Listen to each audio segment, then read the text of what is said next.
Keston, do you foresee any civilian flights? Because at one time I have flown out of Denver into Enid, and into Dallas also. So Yeah. is that a possibility?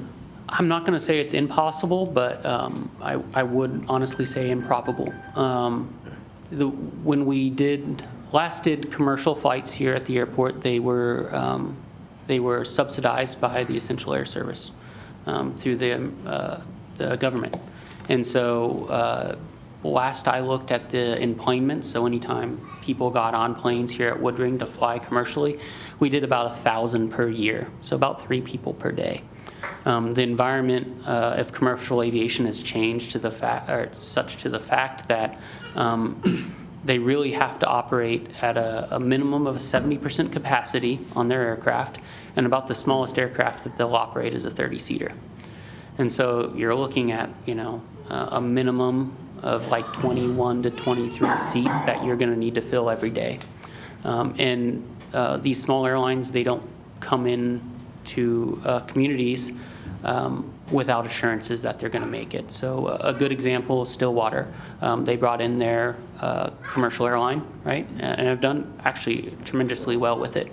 But the city and the university have a fund set aside to guarantee that operator will get a 70% capacity on their airport or on their airplane. Now, as far as I'm aware, I don't know. I don't have the behind-the-scene details, but from what I've heard, they really haven't had to make that assurance. They haven't had to dip out of that fund very often. But that is the only way that communities can get airlines to come into airports anymore, because commercial airlines operate on a pretty razor-thin margin, actually. Roughly a good year was probably a 2% profit, and that's a very good year probably. How much, a 2? About a 2% profit. That's what I remember from my college days. It was a good year for commercial airlines was a 2% profit. The joke always was that we heard was the best way to become a millionaire was to be a billionaire and buy an airlines. And so they just don't make a ton of money. If you think of it another way too, like when I look to go travel somewhere, I'm sure the airlines would love to offer a nice prestigious luxury travel experience for you, but the average customer is not willing to pay that. I mean, I'm the same way. When I look to travel somewhere, I look for the cheapest way to get there, right?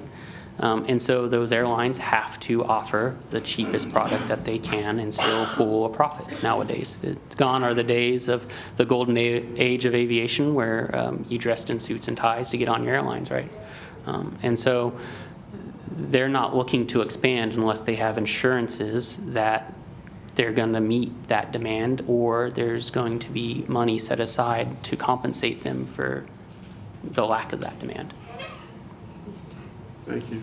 I think the only way you will see a commercial aviation come to Woodring is if there's a change where either Essential Air Service comes back, or maybe through the electrification or like automation of airlines. But I think that's way off and probably unrealistic in the near future.